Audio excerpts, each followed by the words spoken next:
The time to build is upon us. With great power comes great responsibility. You know the greatest danger facing us is ourselves, an irrational fear of the unknown. Not because they are easy, but because they are hard. This is the SuperHuman Academy podcast. All right, we have, as promised, the Nelson Dellis hanging out with us today, five-time USA champion, amongst many other things. Nelson, thanks for jumping in here today, talking to super learners from around the world. Of course. Thanks for having me, Collin. Hello, everyone. Yeah, I'm really glad you're here. So I've listened to your conversations. I think you had a couple with Jonathan before, and I recently watched you had a YouTube video where you were doing memory palaces on top of Mount Everest, or I think it was base camp actually. Through base camp, yep. You ended up making it to the summit at some point, right? Actually, no. I've been very close. It's this kind of like thing that just nags at me, a long-standing goal. So hopefully in the next coming years, I'll get another shot at it. But yeah, because I think I read you've tried multiple times, right? Yeah. I not to say that people who climb nowadays aren't safe, but I'm very cautious. So sure. I prefer to come home with all my limbs and extremities and everything. So I think I'm maybe overly cautious. Maybe I need to lighten up on that a little bit, but I'd rather be alive. So I don't know. Yeah. Don't you have to spend like weeks at base camp to get fully acclimated? Yeah. It's like a 2-month expedition. Nowadays there are like speedier versions of that. If you pre-acclimatize with all this equipment and stuff, there's ways to speed that up now for like the busy entrepreneur who wants to just like dish out all the money and do it that way. But most standard expeditions are like 6 to 8 weeks, and you spend a lot of time at base camp acclimatizing, then climbing up and down. It's kind of like this game of climbing high, sleeping low, and then repeating these cycles until your body acclimatizes as best as it can. And then when the weather's good, usually around May, you jump. Now is when summit pushes are happening actually on the mountain. So they go for the summit.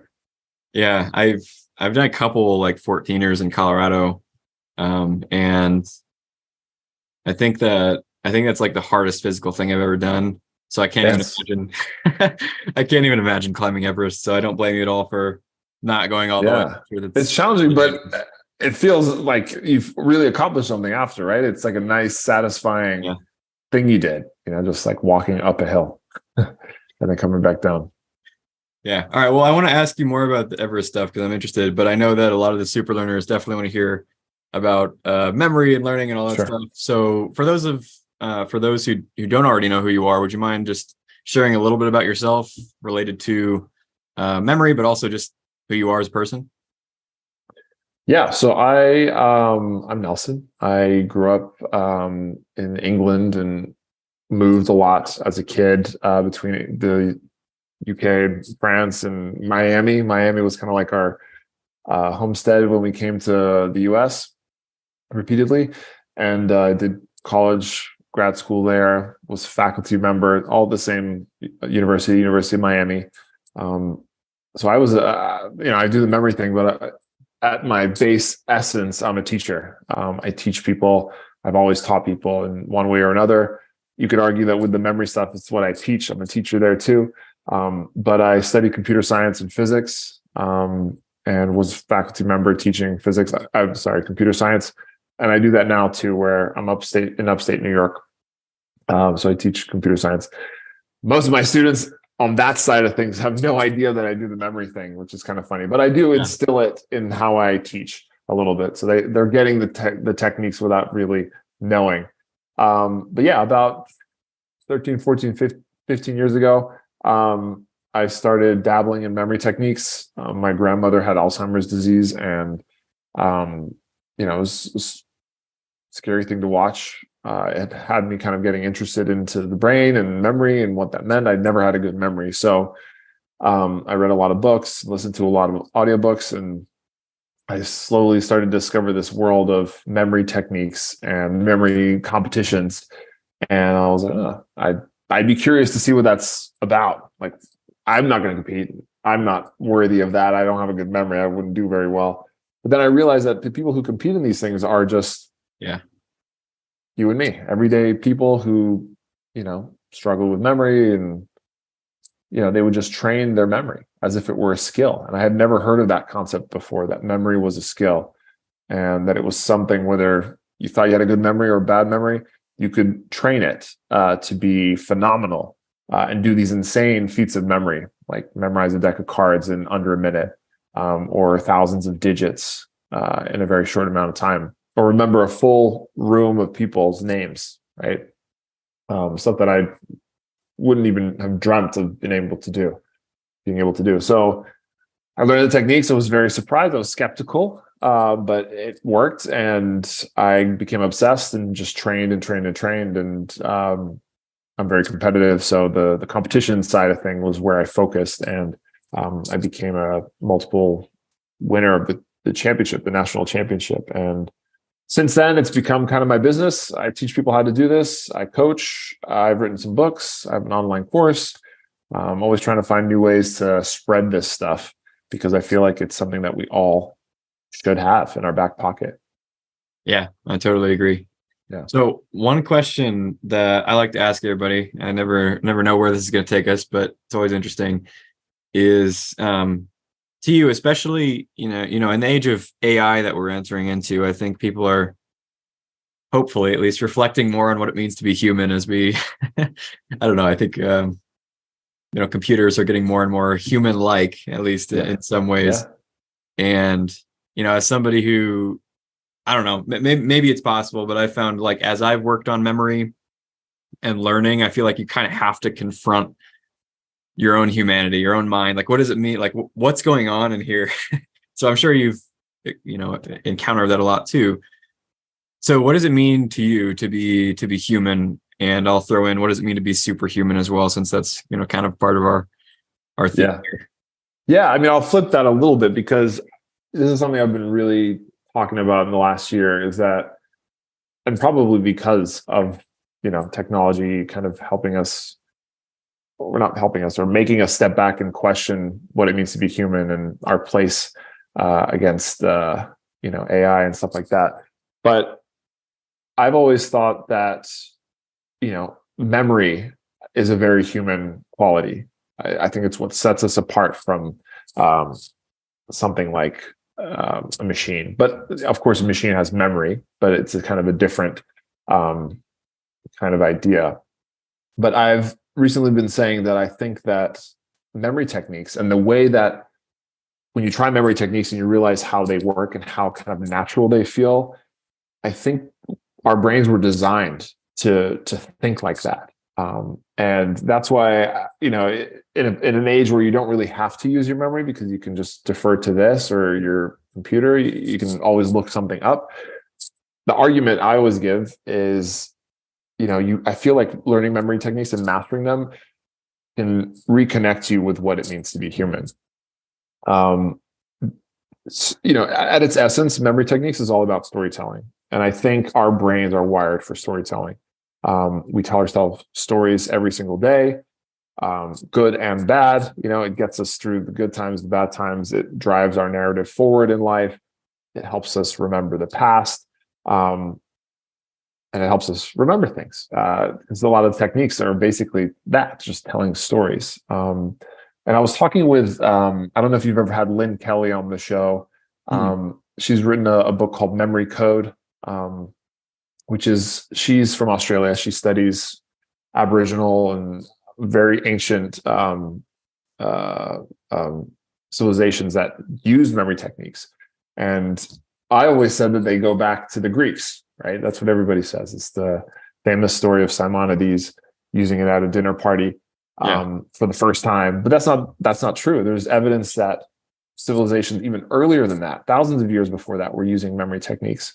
And even what her research was talking about is that even further back, there are indications that mutations in the brain helped us be better at storytelling and language learning and art and stuff like that. So in sort of a way, you can argue that our brains, the human brain that we all have now in its current form, is the way it is because we learned how to tell stories. And if you think about how we passed on information from generation to generation, it was all stories. In a nutshell, I think being human is memory. I think they're so entangled. I think without that, we're not talking about a human anymore. So, and then you get into some ethical things there because if my grandmother, for example, lost her memory. So what, is she not human? Not quite. And it's touchy because she still could remember things, in weird ways. There were some things that were so ingrained in her that she still had some memory there, but at the same time, her memory was not there. She couldn't remember me in certain cases, but there were certain things that would light her up, right? Light up her memory. So in a nutshell, that's kind of what I was saying. To be superhuman, I think, is to be able to, I mean, memory is just a small pocket of that, but I think if you can master some of these techniques that make us human, and really push them to, the edge that more than other people in the world can, or take the time to do, I think that's maybe what superhuman might be. Yeah, I like the idea of memory being really intrinsic to what it means to be human, because it's what gives us our sense of continuity. Right? If you can't remember anything, and there's people like this who have kind of lost that ability, like to encode new memories. There's like a lack of continuity. There's each moment is a new moment, and maybe there's something special about that. I don't know, but I hope not to really experience life that way, because all of a sudden it becomes fractured. And when it's fractured, you don't have like you said, a story. And we humans find meaning from stories. It's like if you ask, what's the meaning of life or something like that, it's like the question doesn't make sense unless you have a narrative context. It's like, well, what story are you in? And then that kind of, you derive the meaning from that. But if you don't have memory, then there is no story. There's just fractured moments, atomized and scattered about. Yeah. And even, I always get the sensation when I have just completed a memory training session, or even when I do some kind of application of a memory technique, I do feel very grounded in the experience of being a human. Like, it's like I'm tapping into something that, my brain was designed to do, instead of mindlessly scrolling through an app, which doesn't feel, it feels great when you're doing it, because you just want more, but afterwards you're just kind of like empty. Like, what did I just waste my time on? But with memory techniques, you just feel like you did something like all with this, nothing else, right? And it's like the true experience of being human, part of it, right? Not the whole experience, but no, I get it. So, I've worked with lots of people on memory techniques, and there are some people, and I had this experience too, that you described, of kind of getting obsessed and getting really into it, and something just lights you up, when you're doing it. But then, sometimes it's not the case for people. They try to work on these memory techniques and it feels more like a chore, it feels like homework, it feels really difficult. What do you think was the difference for you personally? Yeah, a couple of things. One is the motivation of seeing my grandmother the way she was. I did not want to end up like that, and I was legitimately scared. Granted, that wasn't going to happen to me anytime soon. I was 20 something, but I don't know. It was in my face. It was right in front of me, and it was terrifying to see. Like, okay, that's maybe my future. Yikes!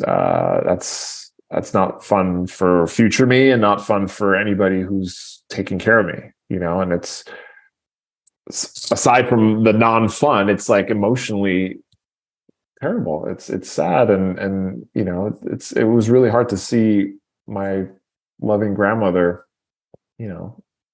selfishly does not recognize me. Right. I can only imagine what she was going through.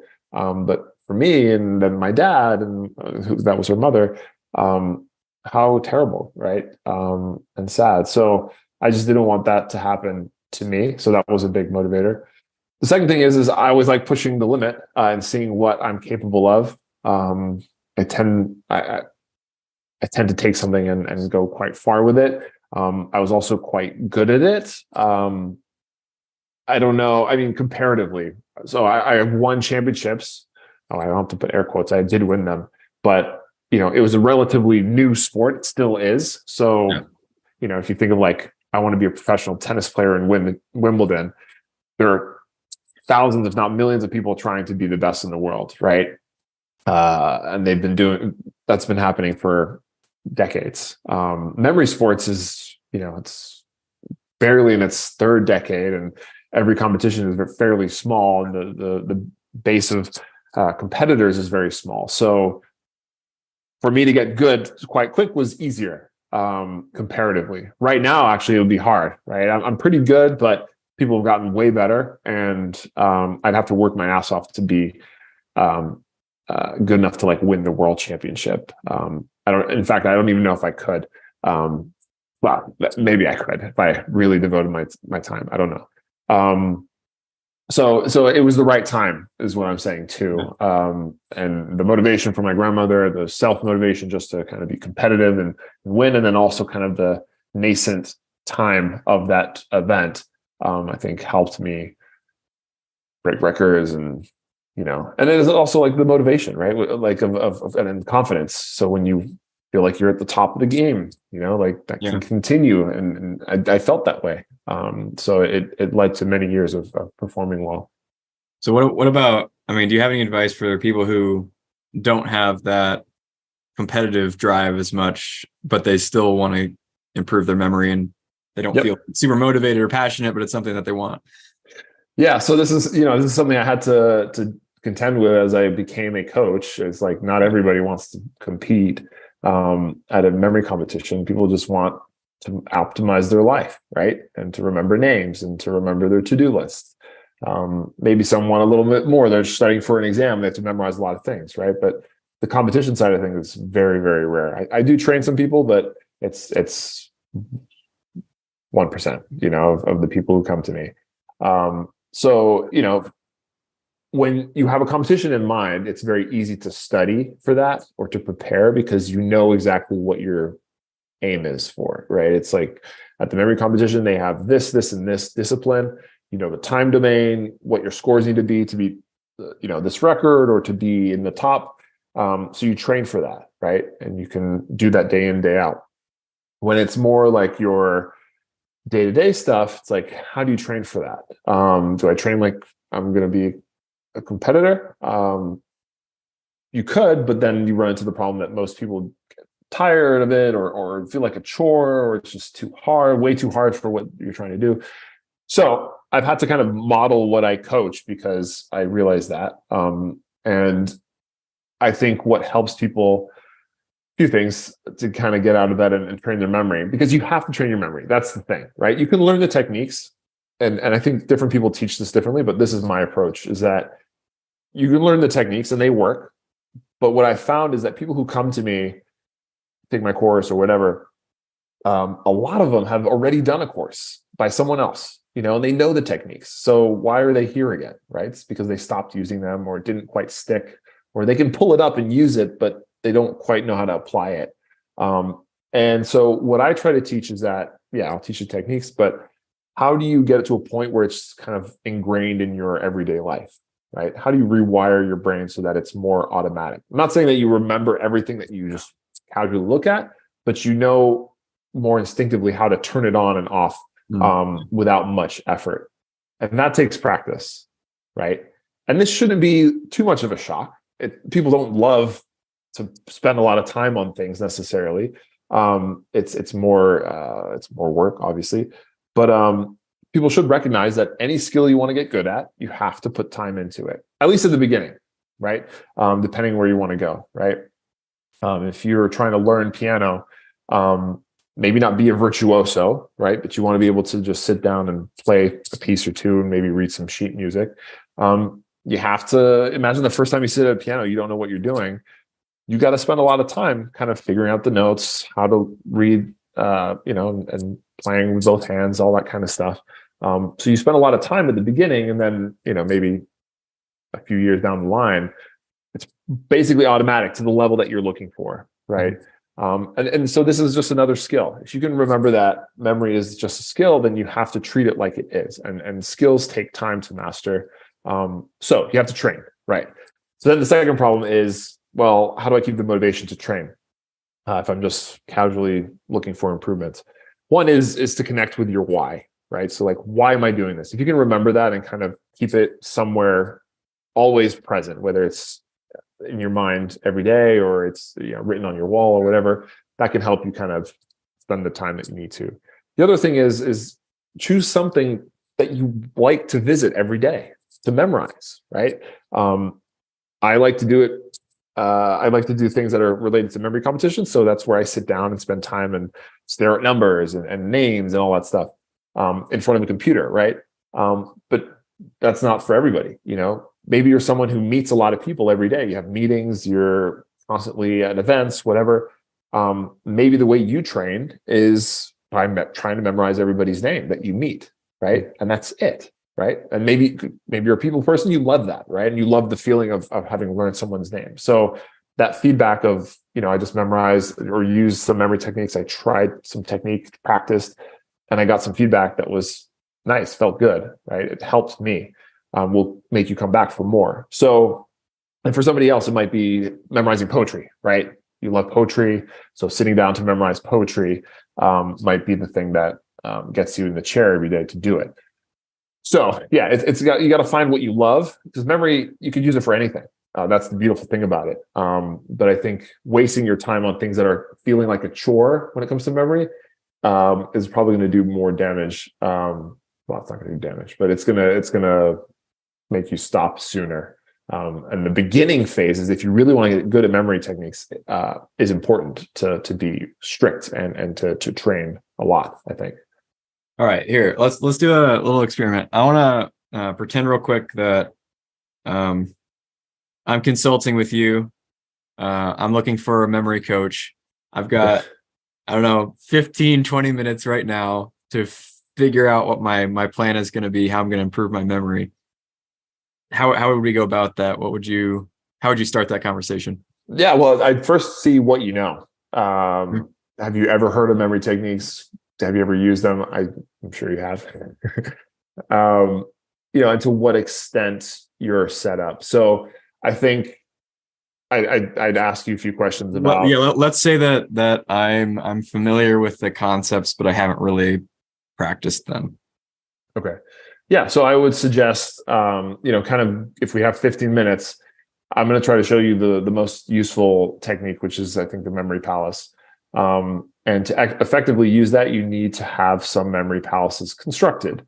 I can run you through an example of a memory palace and memorizing a list, but it's going to maybe feel impressive that you did something, but you may leave the call not knowing what to do next. Mm-hmm. Right. Yeah. Other than just using that over and over again, which is not the best way to go about it. So yeah. I would ask you, how many memory palaces do you have? How well do you know them? Where are they? Do you have them written down? Can you access them pretty easily in your head? If the answer is no, and most times that would be the case, I'd ask you to build a certain amount to be used for day-to-day things that you're interested in. I'd also have to ask a little bit about what you plan to use memory techniques for, or what you do every day. Let's say I'm a professional and I'm trying to get like professional certifications, maybe like AWS and that kind of thing. I have a lot of people ask me about that kind of stuff. So yeah. So okay, and that's pretty common too. It's where it's like, they have a specific kind of thing they're maybe training for, some exam or some kind of certification, or some specific use case. But they also just want to generally get better. Yeah. Right. So there's the training, right, which I think they have to get into first, which can then be applied once they feel comfortable with that to the specific use case.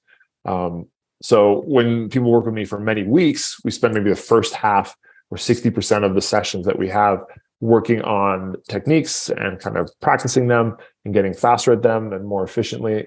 So would you then be, like, all right, today we're gonna build a memory palace. We're gonna put in like random stuff into it and just see if we can remember that, or do you train with specific information? Right. So on a first call, I would, we might, if we had time, I would do an example. It can take some time as I walk through it, but I would also have them do like a baseline test afterwards, and tell me where they're at, just because I need to get a sense of what they're able to do. Would that be like, here's 20 words, try to remember as many as you can in 5 minutes, see where they're at, that kind of thing? Effectively, yeah. I have a platform that I use for training or recommend, which can give you a list of words, can give you a list of numbers, a bunch of different things. But what I would also do in the call is just kind of go through my version of the basics of memory techniques, which in my book, I have it as this like see, link, go 3-step process.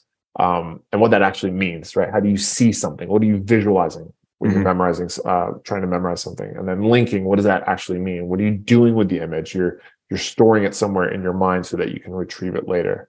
And then the go portion is like, what do you do with that information to make it stay longer?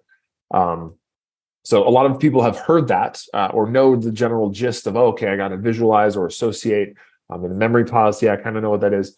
But I feel like my take on it is my take on it. So, if they're going to work with me, I want them to know the way that I talk about it, my vocabulary towards it, and my vision of it. Because it's kind of talked about in different ways, even though it's the same thing. And sometimes the way it's referenced or explained can make it way much easier.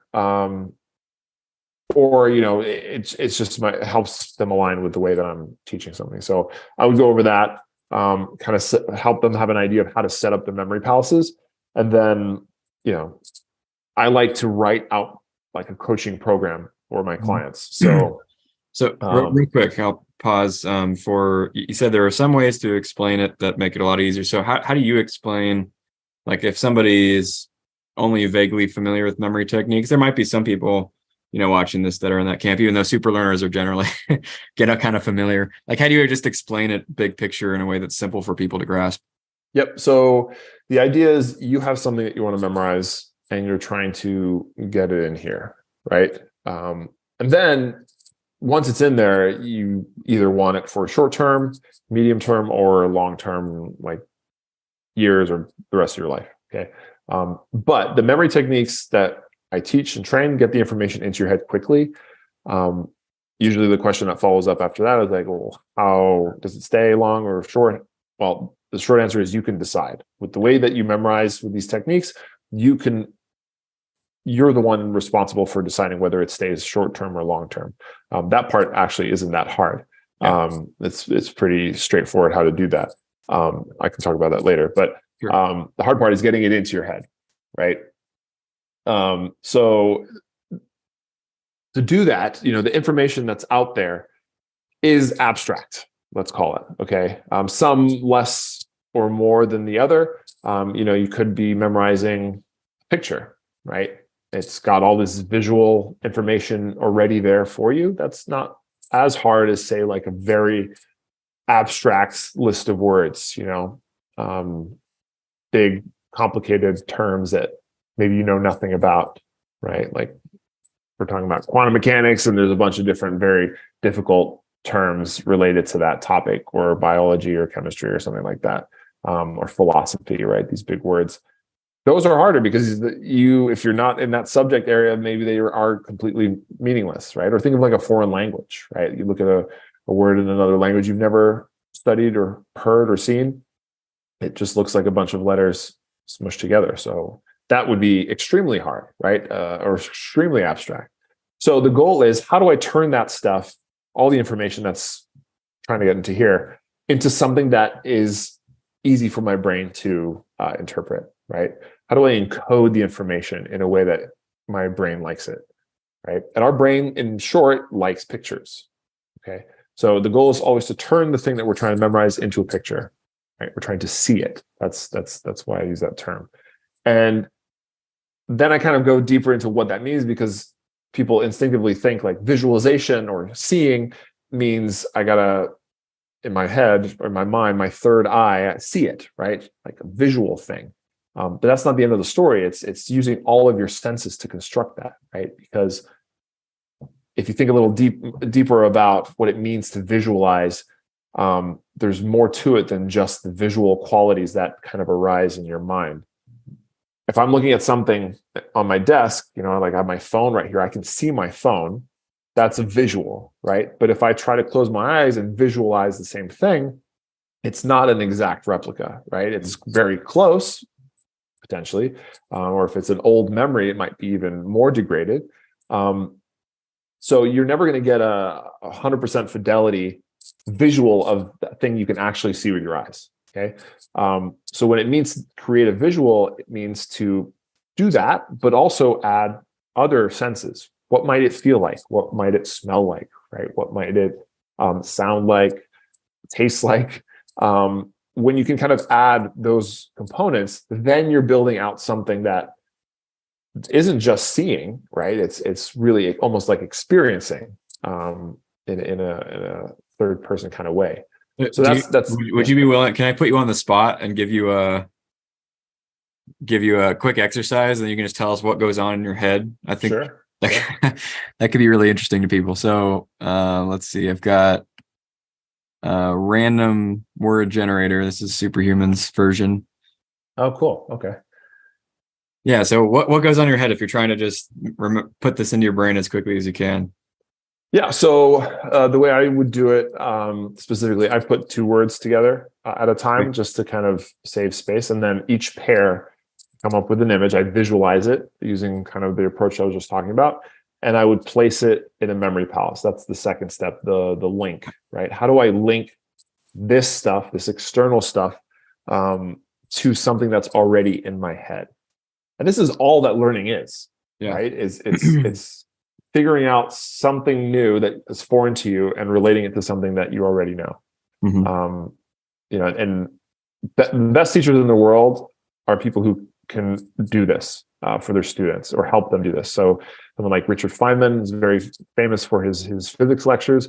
He was amazing at this because he would take something really complicated, thermodynamics, quantum mechanics, whatever, explain these very difficult abstract concepts through very day-to-day examples and analogies, right? And what that does for a person is they're listening to this gibberish of stuff and being like, oh, wait, yeah, I get that. It's kind of like when, and this is what the teacher might say, is like, they give examples, right? Like, well, imagine that you're, a bunch of people in a room bouncing off each other, and the more people there are in the room, whatever, what he's talking about really is like second law of thermodynamics or entropy or something. So here, real quick, because I think people might miss a gold in what you just said. So when you are trying to create images for stuff like this, what Nelson was just saying is that if you're trying to explain it to somebody, you'll default to using like metaphors and analogies. And those metaphors and analogies contain images in them. So oftentimes when people ask like, well, how do I come up with an image for whatever? It's like if you're trying to explain to somebody what it is and they've never seen it before, like what kind of metaphors and analogies would pop up, and all of a sudden there's your images. They just start to come out naturally from the way that you describe. So that's a great point. Yep. Yeah. Because what you'll see as I go through this is some people might be like, well, wow, I would have never thought of that. That's so creative, or that's so bizarre. Like my mind doesn't even go there. And trust me, there's some people that I work with who come up with things that I would have never thought of. Yeah. It's all very personal. And even the examples I might give here, you might be like, I don't see that, but it's just what I would think, right? Yeah. And those are kind of things you want to go with. That's also important, is to make it very personalized. It's helpful to do examples like this so you can kind of get an idea, and some might be general enough that everybody can kind of follow. But ultimately, the best images are going to be the ones that you come up with, because the personal associations are going to be the most meaningful. And that's also a big part of this, is as you turn the information into images, you want to add your experience, your personal touch, your emotions and feelings towards it when you come up with all these visuals, because that stuff is like glue to our brains, right? Think of somebody who's talking about you versus somebody else, right? We're instantly interested when somebody's saying our name, we're talking about things that we're into or that we do. It's a little bit harder to focus and be interested in something else. We try, but in general, we are selfish, and being interested in personal things is beneficial to us. So we pay attention more. Okay, so back to here. So I put two together. So I have, I don't know if these are, I'm going to do the pairs vertically. Yeah, that's fine. However you want to do it.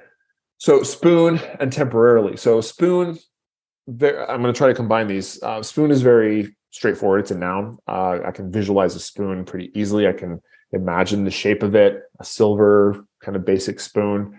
I would imagine being able to touch it, maybe even feeding myself something delicious with it. And then I have to kind of combine this temporarily, which is a lot more abstract, right?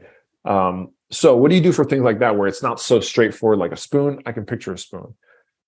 With a word like temporarily, you might have an instinctive go-to kind of association. Maybe there's a book you read and the title has it temporarily in there, or a movie referenced that or something, and you can think of that instantly. Most chances, no. So in some cases, you may have to break down this complicated word into smaller subwords or just syllables and just think of an image for that. So like here, temp, I might think instead of temporarily, temp makes me think of like the temperature, right? Now, I don't want to confuse the word temperature and say that instead of temporarily, but I also trust in my memory, right? So I'm reading this word. I'm also talking about it quite extensively. So I'm going to also rely on my subconscious having seen this word, and that hopefully, this won't always be 100%, but in helping me kind of advance and through information, I don't want to spend too much time on the nitty gritty here. You could break it down even further and get every single part of the word, but I don't think it's always necessary. So what I would do, what Nelson would do, is picture a spoon that's temperature is like extremely hot or something like that. And I might think to myself, just to kind of help set it apart from the word temperature, to be like, it's just temporarily like that. Okay. So now I have this image of some spoon, I'm feeding myself. I can feel it. Maybe there's food on it. I can taste it. Maybe even the metal of the spoon I can taste. And it's scalding my mouth and I'm reacting to that. It's temporarily, the temperature is very hot. Okay. Now that's not the end of the story, right? If I'm using a memory palace, I'm going to store that image somewhere. Okay. So I have to have had a memory palace chosen before I dove into this. So I didn't, but we can retroactively do this. I might choose, say, my old parents' house, which I commonly use to memorize words. And so at the front door there is where this scene is happening. So I'm picturing grabbing the spoon, feeding myself. I'm not even thinking of the food. It's just some kind of like mush that I'm nondescript. And it's scalding me, right? It's temporarily hot. So spoon, temporarily. Then I would move on to the next location in my mind, which I walk through the door and I'm in this entry place. And I would have these next two words to encode here. So I'd have design and express. Okay, so design, I might picture some kind of on the floor, some floral design or something design-esque.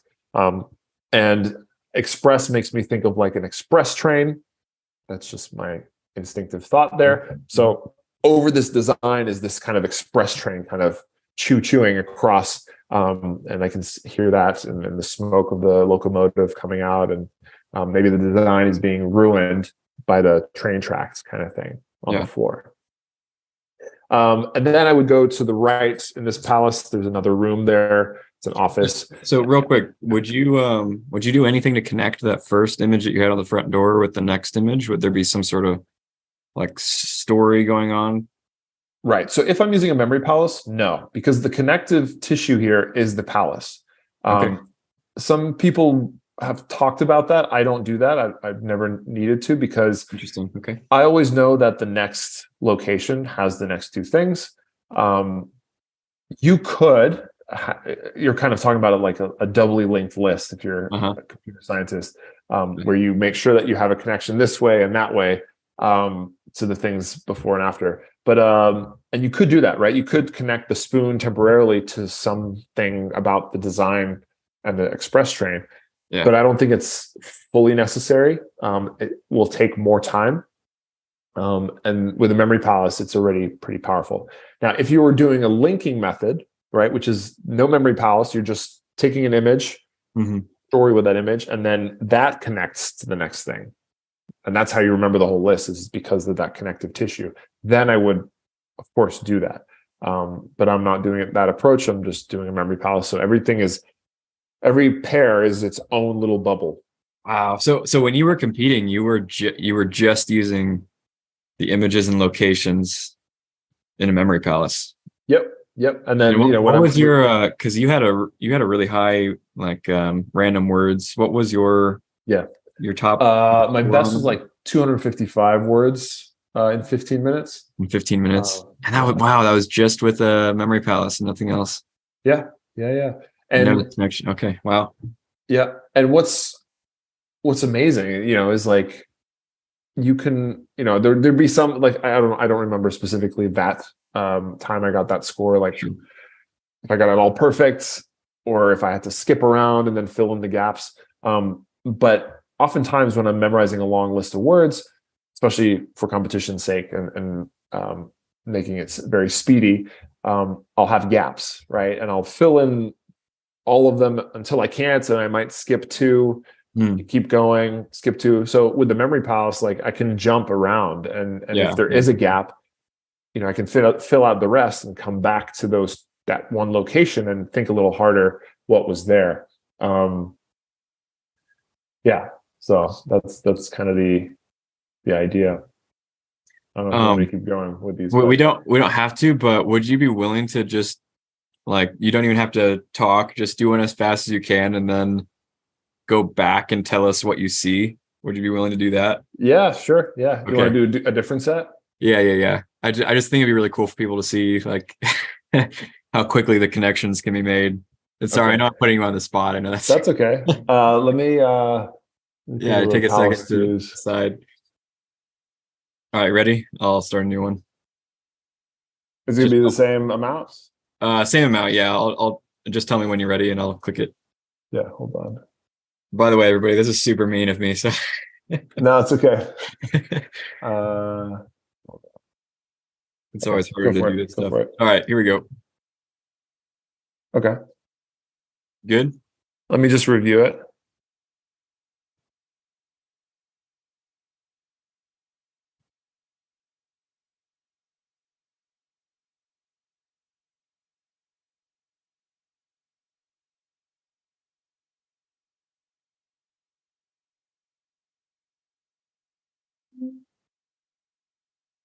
All right. Oh, okay. So, all right, here I'll share it, but yeah, if you want to keep your eyes closed, that way everyone else can see the list. You have it up? Yeah, I've got it up. All right. I actually forgot the first two, but I'll see if I can pull them up. But then the next two are a company design. Then it was Edge Humorous. Is that right? Yeah. Or did I flip that? No, you're good. Yeah, I got it. Okay. Warn, heal, scare, insect, and then expand. I forgot the last one. Hold on. Let me think of the first one. Give me the first word. Of the very first one. The very first word. Yeah. Take. Oh. Was it action? No. That's pretty close. What was it? Accept. Yeah. Okay. So take, accept, accompany, design, edge, humorous, warn, heal, insect, scare, insect, expand. And then what was the last one? Stripe was the last one. Accept, stripe. Yeah. Okay. All right. So yeah, and so now that you've told me that, I probably should have taken one more pass through, but it's okay, there on the spot. No, it's okay. I won't forget it. I can say it backwards, forwards. If I were to do it backwards, it would be stripe, expand, insect, scare, heal, warn, humorous, edge, accept, and take. Yeah. Right? And design and a company got slipped out of there, but Yeah. Oh, sorry. Yeah, a design, a company, accept, take. Yeah. And then if you were to ask me, give me a number 1 through, or there were 12 there. 7. So 7 would be Warren. Yeah. Nice.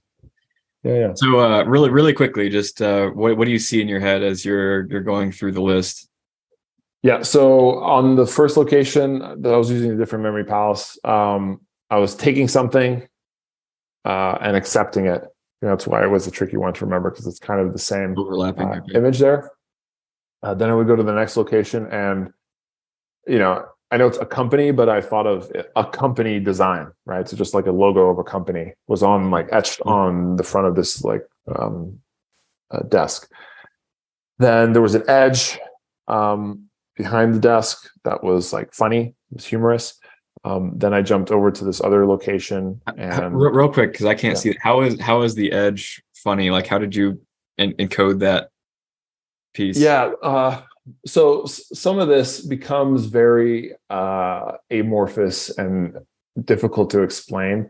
I think at the beginning, when you're learning this, you have to really sit down and picture, why would this edge be funny, right? Yeah. And what does that even mean, right? Okay, so there's is it the edge of a desk? Is it just like a edge of a knife, right? Like, what does that look like? And then maybe, are people laughing at it? There's like an audience of just like people, But you didn't do that. It was just you. The connection was there without there being an obvious. Yeah, it's very blobby in terms of like what it actually is. If like someone were able to go in my head and see the picture, they wouldn't know. It would be weird, right? I mean, there definitely was an edge. Like I saw like kind of like a focused line floating in the air. And then just like, in terms of thinking of it being humorous, I just almost like imagine myself pointing at it and laughing and hearing the laughter. And that's enough. And then worn and heel, I pictured just kind of like some kind of like warning sign flashing. And I actually pictured a heel, like the heel of a foot. And I'll do that sometimes, especially if in this case I didn't have to spell anything. Although I do remember that it was HEAL, not HEEL. And then the next location was I was like scaring, like saying boo to an insect, and the insect like jumped in the air. And then it was stripe expand. Yeah, okay. I said expand, and then I thought you added stripe. Okay. So then I was picturing, actually I had it the other way around, but expanding the Stripe app, like expanding the capabilities of an app to take a Stripe payment. That was my image there. So for people who are watching and listening who haven't trained memory techniques very much, it's just funny for me to listen, because like I know what you mean with some of those. It's like especially when you practice doing things really, really quickly, your brain starts to find shortcuts. Yeah. And like at the beginning, like when you said edge and humorous, like I'm just kind of imagining, I can kind of get the experience you're probably getting. I'm sure it's a little bit different, but like you have a neural network that's associated with humorous, and there's some images involved, but there's also just like a sensation, there's a feeling, there's like an understanding of the concept. And you can fire that understanding of the concept and fire the image of an edge at the same time. And so maybe you don't actually see anything to do with humorous, like visually, but somehow those neurons are they're still there. That connection's still there. Yeah. So it is hard to explain, especially when you're going really fast. I think that's another thing. Like when people first start, they don't trust their memory. That's something I have to encourage all the time, is like trust your memory, because it's going to catch things that you don't think are possible for it to catch. Like you said, heel versus HEEL versus HEAL. It comes along for the ride. Your brain knows like, oh, I encoded it as this, but it was actually spelled this way. And that's just like there, even though you didn't do anything extra to be like, oh, it was actually the A. Maybe I'll put an A on the heel. Like I'm sure you didn't need to do that. It just, it was there. So stuff like that, it's kind of hard to explain. But if you do this over and over, you'll see your brain starts to take these weird shortcuts that are not easy to explain. Yeah. And that's again going back to the importance of practice, right? So, if you spend enough time sitting with those words and coming up with pictures, yeah, you'll memorize them and that'll feel good. But then, that's not maybe practical because in real life, you won't have that time. Or you can't sit there with your eyes closed or something like that. So being able to do this quicker, or practicing by like slightly doing it faster, your brain will be like, well, okay, I had this very elaborate way of creating images before.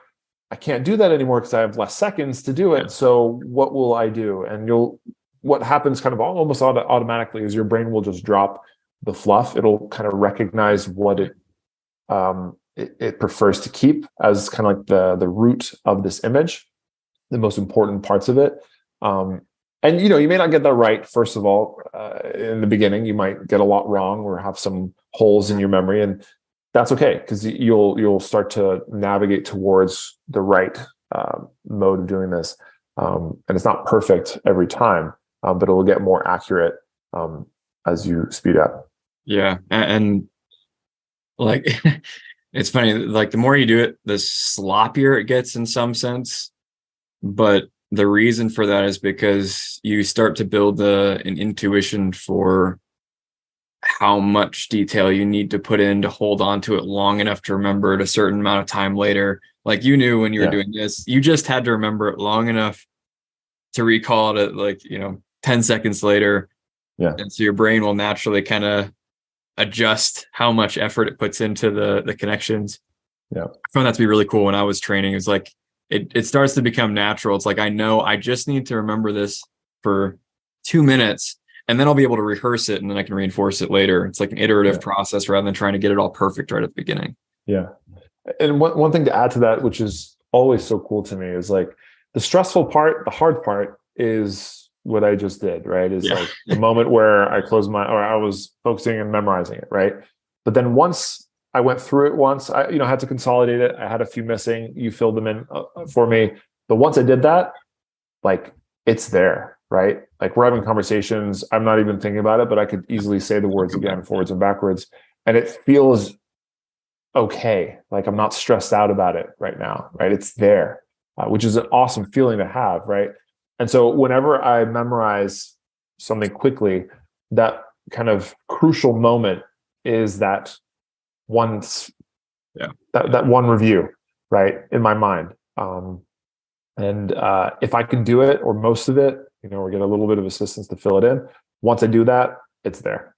And that's what's so different about this versus, if you use your working memory, like that phonological loop where you're just saying words over and over, the second you stop repeating it, it starts to disappear. And then if you get distracted, if you start having conversation, it's gone. But with this, like right now, if I asked you what was the 8th word, I'm sure it's in there. Yeah, I think it was insect. No, it would have been 2, 4, 6. Oh yeah, it would have been heel. Yeah, there it is. Yeah, it's still there. Yeah. Jamie, I saw you posted a question in the chat. Feel free to come on mic if you're willing to. I'd be interested to hear your question. You mentioned that put enough time on it, and how much is enough at the beginning? Yeah, that's a great question. I don't think there's a one size fits all answer for that. But I think maybe even more than just spending time, it's the consistency.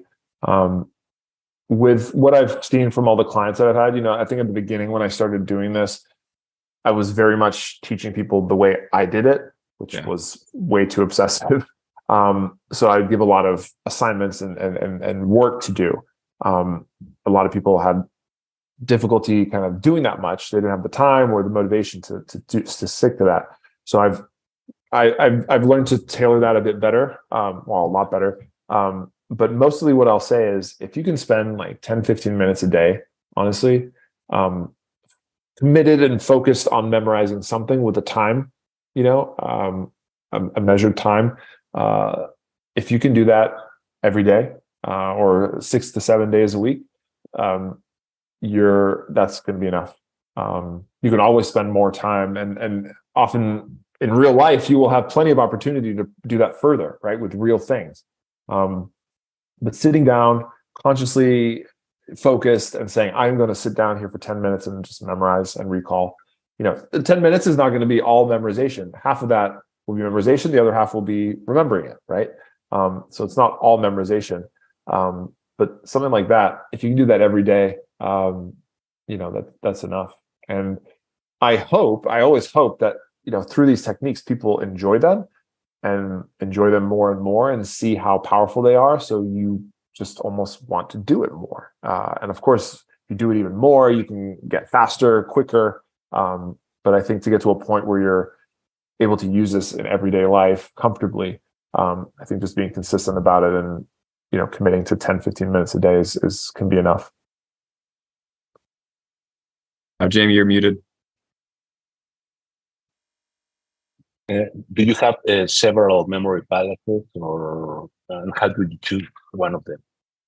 Yep, I have a lot. I need to, because in the competitions, there are a lot of different disciplines that we have to memorize for and lots of information. So, and I have to train. So when I go to a competition, I want to have fresh memory palaces that haven't been used a lot previously. So yeah, I have maybe 100 or so, which is a lot. And they vary in size depending on what they're for. Like for ones that are for memorizing decks of cards, I have 17 locations specifically, because that's how many locations I need to memorize a full deck. Then I have ones that I've used for specific large amounts of information, like memorizing pi. And that one I have like 2,000 locations that spans over like a whole city. So you would create memory palaces based on what you're using them for. The ones that I train with are ones that I use over and over again. I cycle through them. So they're used to being reused. And it's okay, because I don't, in those cases, I want to train and remember, but then once I've remembered it, I don't care to remember it after that, right? So I almost want to forget it, so that the next time I use that palace, it's empty. Whereas the stuff for like pi or anything that I want to know just always, or for long term, I create a memory palace for it and I keep it for that. And I don't put anything else in there. So whenever somebody says, like, tell me digits of pi, or tell me all the presidents, or whatever you've committed to memory, it's a very unique location that you go to get that information. And it's more it's more powerful because it's elevated because of that memory palace versus something that you train with. Yeah. So at the beginning, depending how you want to train, you would create the memory palaces accordingly. Yeah. Thank you.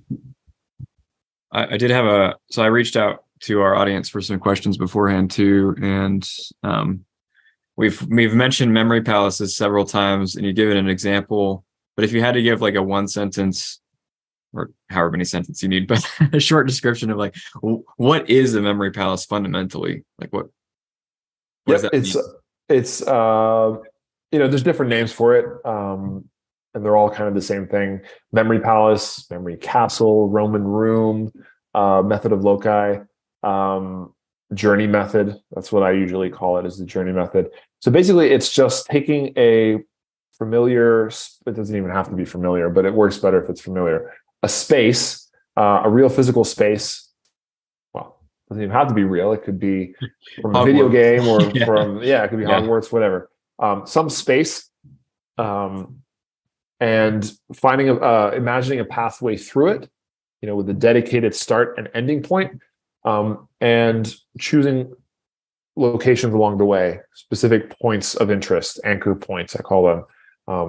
And that's essentially what it is. So when you're memorizing, you would place the images on those locations as you go through this path. And the path will maintain the order and the connective tissue that helps you recall it all. Because when you go to recall it, all you do is just think of the location that you used and you walk back through it. And if you did it right, all the locations will hold the images for the things you memorized. Yeah. So when I was asking you, like, what's the 8th word in your head, well, I've got this I many. have to count it, but yeah. There are 2 in each one, so I need to go to the 4th location and then look at the second image in that location. That's how you were able to. Yeah. And it took me a second. If you can even get faster at that, I have a few memory palaces where I've actually tagged every 5th location, so I could jump quicker to certain pieces of information if I had to. This one, I don't have that capability, so I have to actually count, 1, 2, 3, 4. Okay, the second one at the 4th location. Right. And I actually miscounted First to time, the 5th location, but yeah. Yeah, I got it. The second half of that question was, are there right and wrong ways to make and use them? Yes, to a point. There's a lot of flexibility in what constitutes a valid memory palace. I think I wouldn't say there's bad ways. I think any palace will be helpful, but there are ways to there are things you maybe want to avoid, like especially for people beginning, I wouldn't choose a memory palace that is too cramped, meaning that the locations are all like right up to each other. So and for them to all be so similar, right? So trying to diversify what you're choosing as a location along a path. I've seen people kind of say, "Oh, I'm going to choose my room here," and just say like even here, I don't have furniture kind of up yet, but like you could be like, "Oh, the door, that wall, the ceiling, that corner," and it's like, well, it could work and it might be enough, but it's not very interesting, right? Because it's just a bunch of walls and corners. But instead, it's like, okay, well, the door, maybe that plant, well, even maybe, well, you can't really see other things, but I have a plant, couch, lamp, right? They're all quite distinctive. Now, if I had more lamps, I would still use those lamps. Okay. But if let's say I was using like a lamp store and it's just like hundreds of lamps, then I maybe wouldn't just choose every single lamp, because that would start to get difficult to remember, which lamp was which. The other thing that's some people might do is they might jump around in a nonsensical order. You want to have some kind of flow to your palace. So sticking to some path that would make sense. I like to think of it as like, well, and that's why I call it the journey method, is because it's a journey through this space that makes sense, right? Whether it's an actual path you might take, like, if you open the door to your house, like, where do you typically go? Well, I walk through the living room and to the kitchen, and then sit down to eat something, and then eventually I'll go upstairs, right? That all kind of flows. You don't want to have a memory palace where you're like, right, your front door, then you're in your bedroom upstairs, then you're back in the kitchen, right? Because then that's just an extra thing you have to memorize, right? The goal of a memory palace is it's very little, if not no, memorization, because you know it so well. And we're really good at remembering physical spaces. So you're trying to take advantage of that. So adding more complexity and difficulty makes it tricky. Okay. That being said, if you have a longer palace, like I was talking about, a 2,000 location memory palace, how do I remember that? Well, the way I broke that one down, for example, is every 200 is a different neighborhood in this big city map that I have. And the neighborhoods, so think of every 200, there's 10 of them. Those flow together. So I know that, and I use Miami as my memory palace for that. So the first memory palace of 200 is my high school, okay, which is in this pocket of South Miami. And then the next one is this mall that's actually quite close to it. It's next to it, essentially. So that's obvious that when I'm finished with those 200, I know it continues right there.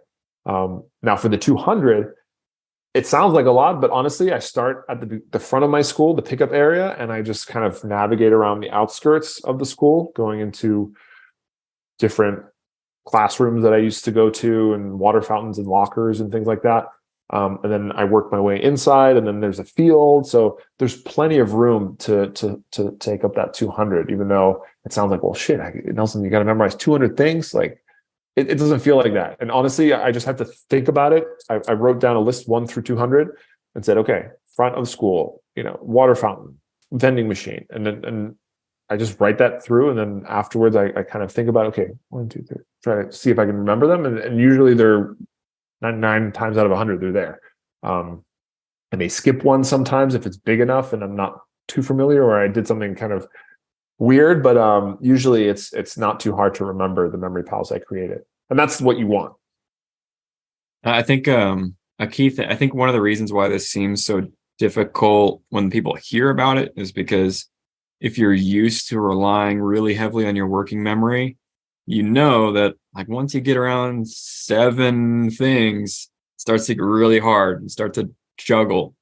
And once you get more than that, you start to lose things, they start to slip. And so if you're used to relying on your working memory all the time, and you kind of think of that as like, that's my memory. It's like, yeah. 200, not going to happen. You're not going to fit that into your like, repeat it in your head over and over. It's not going to work.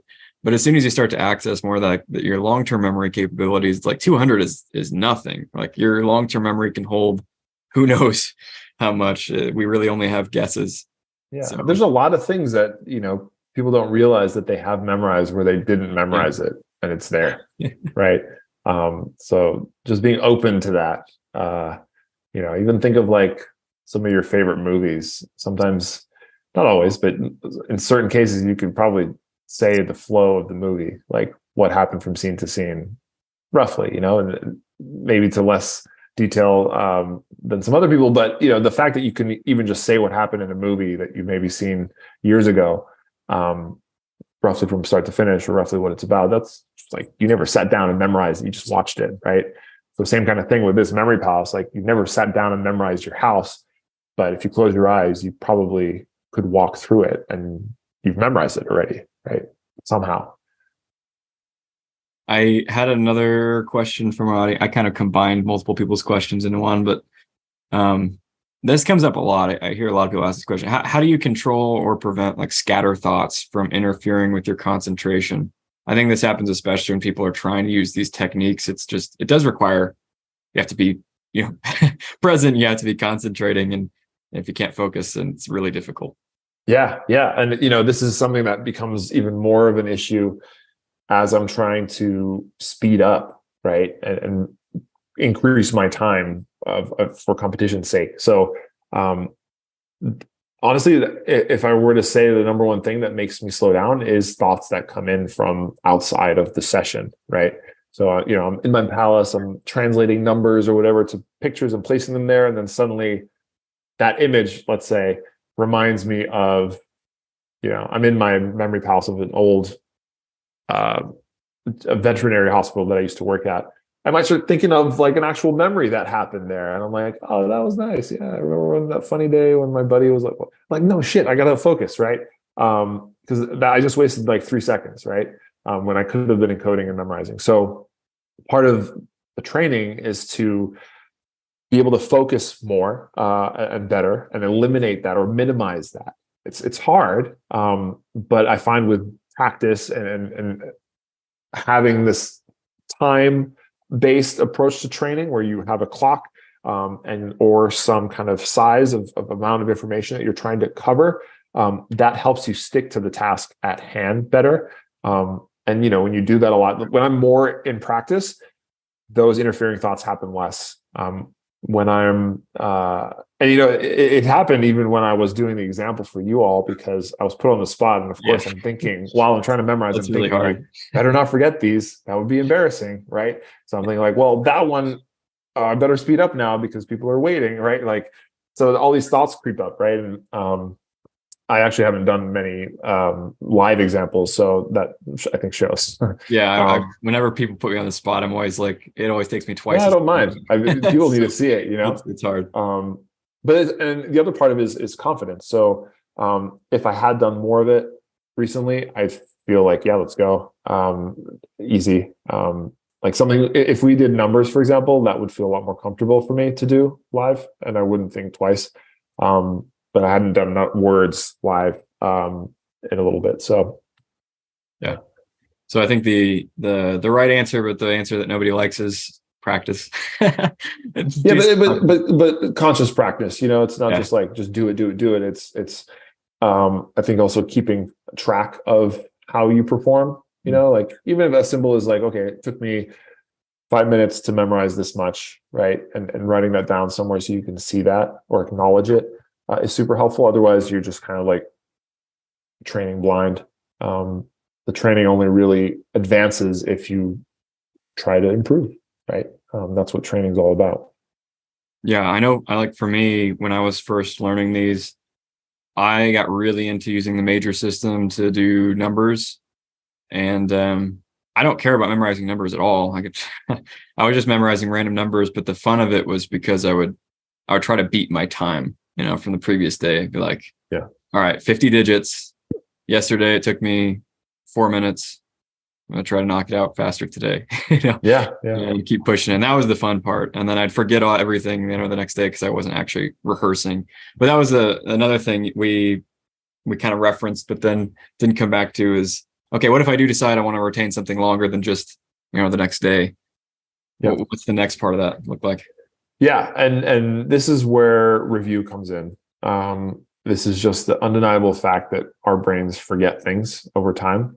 They're designed to do that. So things that are constantly revisited tend to stay in our mind for longer because our brain recognizes that they are important because we see them all the time. So it prioritizes them, strengthens these neural pathways towards them. So they're easier to pull out. So the goal is, once you put it in your memory palace or whatever technique you use to get it in your head, you now have control over it in there. Right? You don't have to see the information anymore. Like the words that Collin gave me, I don't have to look at them ever again. I never have to see them on screen. They are there. But, do I want to keep them? Maybe. Probably not. But, if we had a call in a year from now, I would want to remember those and show off that I still remember them. So what I would have to do is review them, right? Is there a chance that I could remember them without review in a year? A list that meaningless? I would say no. Maybe for someone else who's maybe doing this for the first time, it could. But I'm used to, like, especially the memory palace I use, stuff like that. Like I churn them out because I'm practicing with another set, right? And I didn't really do any review. But if I wanted to keep that, I would review. So at the beginning, you review a lot. So in this first day, I would try to just. And I don't have some kind of structure to it in terms of like, well, I have to do it 10 times in the first hour, blah, blah, blah. No, I just do it until I feel like it's been a while since I thought about it. And I try to do that a lot in the first day or two. Then every day after that, I'll maybe do it once a day just to make sure that I have it. And then every week, or, when it comes to mind. And then eventually I don't have to. And I just think about it once in a while and see if I still know it, and there it is. But that process is how you keep things into your long-term memory. There are apps that help you kind of map this out better. And this can help when you have like a large volume, say like learning vocabulary in a language, because that's kind of like an ever-growing list, and it's hard to keep track of what's fresh or in what stage a certain word is in that process. Like, is it in there long term, or is it partially there, or is it still like forgettable? So having something that can kind of automate the reminder of thinking about it can be helpful. When you say review and you just kind of do it whenever, for you, is that review just like a couple seconds, like running back through the memory palace in your head, or is there more structure to it? No, it would be just that. So if I were to review the list that I just did with you, I would just go through my palace, make sure I know the words, and that'll be fine. Just one time through. I wouldn't try to do it like forwards, backwards, or quiz myself otherwise. Yeah. I could, but usually just going through to make sure that they're there is enough. Okay. Yeah, that's what I was thinking, because I found when I was training this more carefully, like even with like 50 digits, Jamie, I want to ask your question too, but even with a lot of numbers, coming back the next day, it would only take me, 20 seconds in my head to review. Like nobody knew I was reviewing. Oh yeah. I was just right. It's like, super fast, right? The review is quick. It's like, it's almost like a joke. It's just a thought. Yeah. You have to jump to the memory palace, but yeah, it can take 20 seconds versus, the memorization might've taken a few minutes, Yeah. And yeah, I think when people think of review, they often kind of have like bad memories from school where they were like sitting down and like trying to pound things into their head. And it's like, it's not like that. When you use these techniques, it really is. It's like the next day, it's like you just think about it and you're just going about your day and you think about it for however long it takes to run through the memory palace, which is usually less than a minute in my experience. It's quite a bit of information. It gets faster and faster too. Yeah. Now the thing with that though is if you do have something that's like a large size, a sizable thing that you're memorizing and you're adding to it as you study more for it or something, the review can feel like a lot, and it can feel fresh and breezy at the beginning because you're like, oh man, I got this. It's like 50 things I memorized yesterday. Awesome. But then at the end of the week, if you're adding 50 things, right, you got a few hundred things to review, right? And that's why having kind of these a more structured approach to how and what you review at what cadence is helpful. And some of these apps will help you, these even flashcard apps, because there's going to be some stuff that's stronger than others, weaker than others for a myriad of reasons. Some might just be like, oh, this is obvious to me, or for some reason you can't even explain why, but this one you just know it. You didn't even need a memory technique. It just is there, right? Or it kind of sounds more like something you already know more than something else did, so it sticks better. Or there's just something that for whatever reason you come up with good images, you think, and it just like always is forgotten. So being able to store those different kinds of things in an app or some kind of flashcard device will help you manage the loads when you have the large thing that you're tackling. Jamie, did you want to come on mic and ask your other question there? Yeah. What about the numbers? I was wondering, when you deal with numbers, how do you manage that with the memory palace, and how many numbers per location, or how does it work? Yep. So I personally use a system called Person Action Object, which is just how I divvy up my chunks of numbers. So my current system, it depends on the use case, but when I'm trying to go for a lot of digits, I put 8 digits per location. So I'll do 3 for the person. The next 2 is some kind of verb or action, and then the last 3 is another object. So I'll look at the 8 and just be like, person, action, object. I think of that and place it in my memory palace, and then move on to the next 8. Wait, so you do 3, 2, 3? I do, yeah. Interesting. So I have so I have 1,000 different. Can you? Okay, yeah, I have 1,000 different persons and 1,000 different objects. I have 100 actions. So you have, okay. How's that work with 3, 2, 3? So do you do 0, 0, 0, and that's a PA? That would be its own thing. Yeah, that would be a person. Where's the 2 coming in? The 2-digit combinations. So that would be this. So just write an 8-digit number. Yeah, sure. Let's see.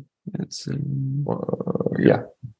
Okay. So the first 3 would be a person. So that is Dr. Dre. Then 98 is the action. So this is great choice. It's having sex. Of course. And then 135 is the object is like a jousting spear, whatever they're called. I don't know. So that's the image. It's Dr. Dre is having sex with a jousting stick. Yeah. Sorry. Of course I picked 98. Not mine. It's his fault, not mine. Yeah. All right. So all right, that's really interesting. Now, how do you get to I was just going to say quickly, like, this is way more than anybody needs to have a system like this. I think if you had a 2-digit image or an image for every 2-digit possibility, that's more than enough. I don't know if you guys teach PAO or if you just do major system. Explain how it works, but then we don't get into it because it's just overkill for most people. But I am curious. So do you have, for every 3-digit number, do you have a person and an object, and then you have actions for 2-digit numbers?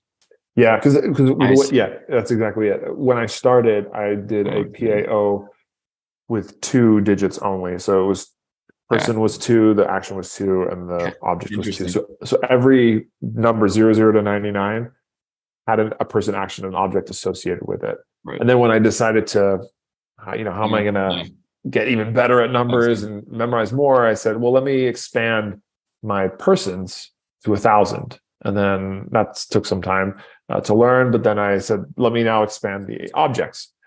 I never expanded the actions because I thought coming up with 1,000 actions that are unique enough would have been difficult. Maybe it isn't, but I never went there. Yeah, I've never bothered to build like my own PAO, but I was under the impression that people typically did like either a 2-digit or a 3-digit. I hadn't heard of like doing that combination. That's really interesting. Yeah, I might be the only person who does that. Okay.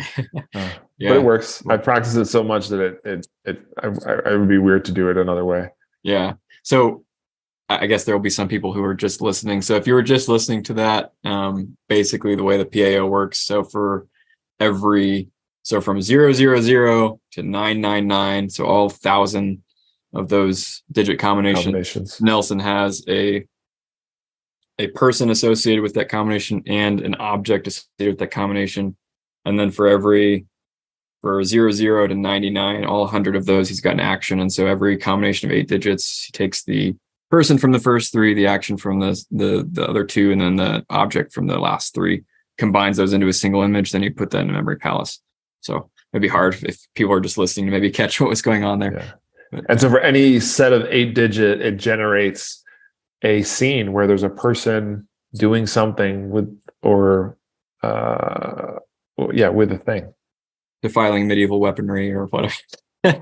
Yeah, exactly. Awesome. All right. Well, we've got a few minutes left. If anyone from the audience has any questions they want to throw in the chat, feel free. I'm not watching the Facebook comments right now because that's too many things to think about at once. But if anyone has questions, last chance. I'll give you like 5 seconds to spit one out, or else I'm going to close up here. I see Russell coming on camera. You got something, Russell? No, I appreciate it. I've been kind of, I guess, stagnant on my memory palace development stages. I'm still, I guess I'm kind of heavily dependent on my short-term memory for a lot of memorization, which I know is not very effective. But I've got a few other things that I'm trying to improve as well, speed reading and things like that. So I'm definitely going to be there next week for the course, Collin, because I want to be able to apply more, I guess, memory mapping to, a lot of things. And it's great to see. I think my disconnect has been kind of how to apply it effectively. I know the course, the SuperHuman course, it goes through some examples and explanation on that, but it's nice to see, I guess, a live interpretation and kind of walk through it all, and then go, oh, okay. And then you get that aha moment and go, oh, okay. So that's what I can use it for. Oh, okay. And then I'm just kind of, the other part of me is kind of blown away that, there's so many ways to utilize it, but then I start thinking, well, gosh, there's a lot of things I want to learn and know and remember. And I'm like going, man, I'm way behind. I gotta get the tools and master the tools so I can start really being more effective in my everyday life. So appreciate that. Yeah. Well, one thing I wanted to say about creating memory palaces, I found this to be helpful for people who don't know what to use or struggle to come up with them. It's like, I get excited when I visit somewhere or I realize that I could use this place as a memory palace because, it's going to help me memorize. But I'm like excited to go to that place in my mind to memorize. It's like a cool feeling to be there. So choose places that are meaningful to you. I have hotels that I've stayed in when I did this one trip years ago, or childhood homes, things like that. So don't be afraid to use those personal places or tap into memories of places that you used to be or experience that make you feel something. That's why I like that journey method idea, because it's your journey through that place, and hopefully it has some meaning to you, because that enhances the memory of stuff you put there. Awesome. Well, Nelson, thank you so much for being here. It was a pleasure. Thanks for playing along, even though I put you on the spot. I know how difficult that can be. You did awesome. So No worries. super cool. And I hope to have you back again. Maybe a year from now, we'll bring you back on, see if you remember those. Yeah, there you go. Those words. Sounds good. Yeah, everybody, if you want to learn more from Nelson, he's out there enough where you could probably just type in his name and find all of his books and everything like that. But is there any website you direct people to? Yeah, just nelsondellis.com. You can find all my stuff there, or just search me on YouTube, subscribe. I would appreciate that. Easy. Awesome. Well, thanks again. Thank you everybody for being here. And hopefully I'll see you soon. We'll do another one of these soon. Bye, everyone. The SuperHuman Academy podcast is hosted by Collin Jewett and designed and edited by Army Cinco, with original music by Joshua Schunig and voiceovers by Corey Page Schunig. That's me. You can find past episodes and resources, as well as access to the ever-growing SuperHuman Academy community at superhumanacademy.com. If you like the show, don't forget to subscribe and leave us a review on your podcast platform of choice.